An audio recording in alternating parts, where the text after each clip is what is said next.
जरा सोचिए, 1 अरब से भी ज्यादा लोग, और उन सबको बैंकिंग, पेमेंट्स, सरकारी सेवाएं, सब कुछ बस एक क्लिक पर मिल जाए।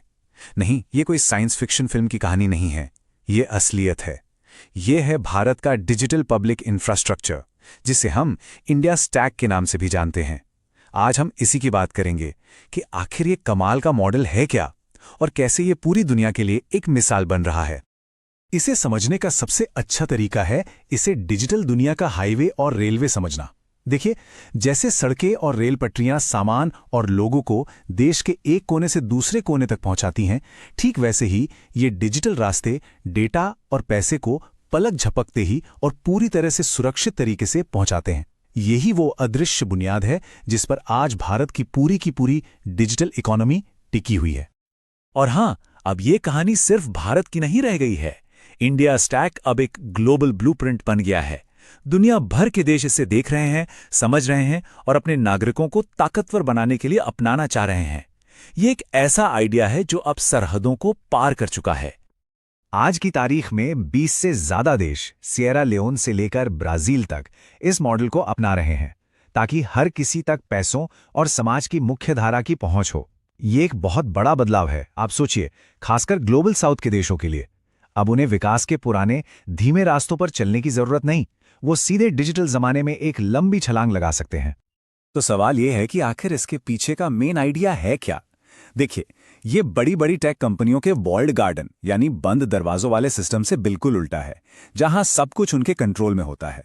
इंडिया स्टैक एक खुला मैदान है। ये ओपन एपीआईज का इस्तेमाल करता है, मतलब ऐसे डिजिटल ब्लॉक्स जो सबके लिए मौजूद हैं। इससे होता यह है कि कोई भी, चाहे वो किसी भी कंपनी का हो, इसके ऊपर नए नए ऐप्स और सर्विसेज बना सकता है। एक तरह से ये इनोवेशन को सबके लिए खोल देता है। ठीक है, तो ये इतना बड़ा सिस्टम आखिर काम कैसे करता है? चलिए इसे थोड़ा तोड़कर समझते हैं। इंडिया स्टैक को आप 3 लेयर्स में देख सकते हैं। ये तीनों लेयर्स अलग अलग हैं, लेकिन एक दूसरे से बहुत मजबूती से जुड़ी हुई हैं। हर लेयर अपनी पिछली लेयर के ऊपर बनी है। सब कुछ शुरू होता है पहचान से। पहली लेयर है आधार। ये 1.4 अरब से ज्यादा लोगों को एक यूनिक डिजिटल आईडी देता है, जो उनके बायोमेट्रिक से जुड़ी होती है। आप इसे पूरे स्टैक की नींव समझ सकते हैं। अगर ये डिजिटल पहचान ना हो तो आगे कुछ भी काम नहीं कर सकता। अब इस पहचान की नींव के ऊपर आती है दूसरी लेयर, पेमेंट्स की, यानी यूपीआई, यूनिफाइड पेमेंट्स इंटरफेस। और इसका स्केल तो आप सोच भी नहीं सकते। ये हर रोज, जी हां, हर रोज 64 करोड़ से ज्यादा ट्रांजैक्शंस को प्रोसेस करता है। दुनिया के बाकी सारे रियल टाइम पेमेंट सिस्टम्स को मिला भी दें तो भी ये उनसे कहीं ज्यादा है। तो ये तीनों लेयर्स मिलकर कैसे काम करती हैं, ये देखिए। पहली, पहचान की लेयर यानी आधार। इसकी वजह से बैंकों का खर्चा एक नया कस्टमर जोड़ने में $20 से घटकर सिर्फ 27 सेंट रह गया।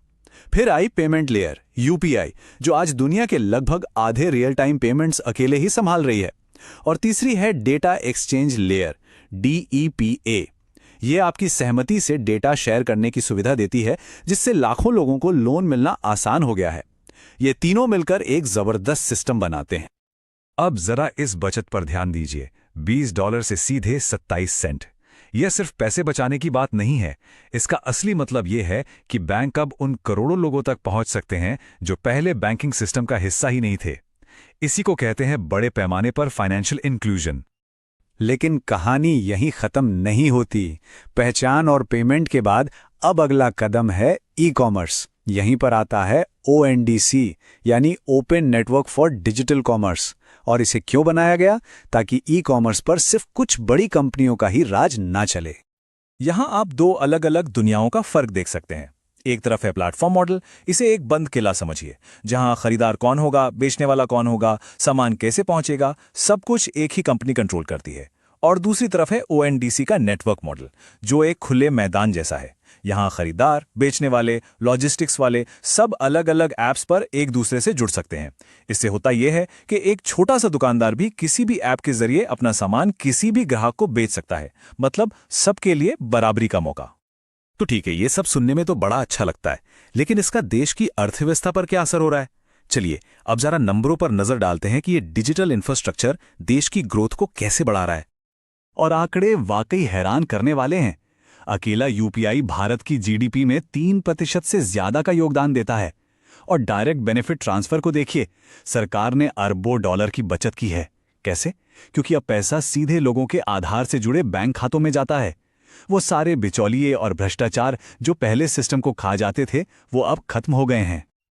और फिर आया कोरोना का संकट। कोविड-19 महामारी इस पूरे डिजिटल सिस्टम के लिए एक असली इम्तिहान था। लाखों लोगों की जिंदगी और रोजी रोटी दांव पर थीं। अब इस सिस्टम को साबित करना था कि वो इतने बड़े पैमाने पर काम कर सकता है या नहीं। तो नतीजा क्या रहा? 2.2 अरब, जी हां, 2.2 billion vaccine dose CoWIN platform के जरिए बिना किसी दिक्कत के लगाई गई। और यह कोविन प्लेटफॉर्म पूरी तरह से इंडिया स्टैक पर ही बना था। यह लॉजिस्टिक्स और पब्लिक हेल्थ के लिहाज से एक बहुत बड़ा अचीवमेंट था। और सिर्फ वैक्सीन ही नहीं, 80 करोड़ लोगों तक सीधे उनके बैंक खातों में कैश पहुंचाया गया, और वो भी जीरो लीकेज के साथ। एक भी पैसा इधर उधर नहीं हुआ। इससे पता चलता है कि यह सिस्टम कितना मजबूत है और इसकी पहुंच कितनी गहरी है। इसने मुश्किल वक्त में करोड़ों लोगों के लिए एक लाइफलाइन का काम किया। लेकिन देखिए, जब कोई सिस्टम इतने बड़े पैमाने पर बनता है तो चुनौतियां भी आती हैं। तो चलिए अब सिक्के का दूसरा पहलू भी देखते हैं। बात करते हैं कुछ मुश्किलों की और उनसे मिले सबक की। खासतौर पर 3 बड़ी चुनौतियां हैं। पहली, साइबर सिक्योरिटी, जो कि बहुत जरूरी है। दूसरी, डिजिटल डिवाइड, मतलब जो लोग टेक्नोलॉजी से दूर हैं उन तक पहुंचना। इसके लिए वॉइस बेस्ड यूपीआई जैसे टूल बनाए जा रहे हैं ताकि वो भी इसका इस्तेमाल कर सके। और तीसरी, डेटा सॉवरेंटी, यानी नागरिकों के डेटा को सुरक्षित रखना। इसके लिए मजबूत कानून बनाए जा रहे हैं। तो आखिर में इससे सबसे बड़ी सीख क्या मिलती है? यही कि टेक्नोलॉजी को सिर्फ मुनाफा कमाने का जरिया ना समझकर एक पब्लिक गुड यानी सबकी भलाई की चीज की तरह देखा जाए। सरकार का काम है डिजिटल रेल की पटरियां बिछाना, मतलब एक खुला और आसान इंफ्रास्ट्रक्चर बनाना, और फिर प्राइवेट कंपनियां उस पर अपनी नई नई ट्रेनें चलाने यानी इनोवेशन करने के लिए आजाद हैं। ये एक ऐसा मॉडल है जिसमें सरकार और प्राइवेट सेक्टर दोनों मिलकर आगे बढ़ते हैं। तो आखिर में हम आपको इसी सवाल के साथ छोड़ जाते हैं। सोचिए, अगर ये डिजिटल सड़कें सबकी संपत्ति हैं, तो हम और आप मिलकर इन पर क्या क्या बना सकते हैं? ये एक ऐसा सवाल है जो सिर्फ भारत के लिए ही नहीं बल्कि पूरी दुनिया के लिए अनगिनत संभावनाओं के दरवाजे खोलता है।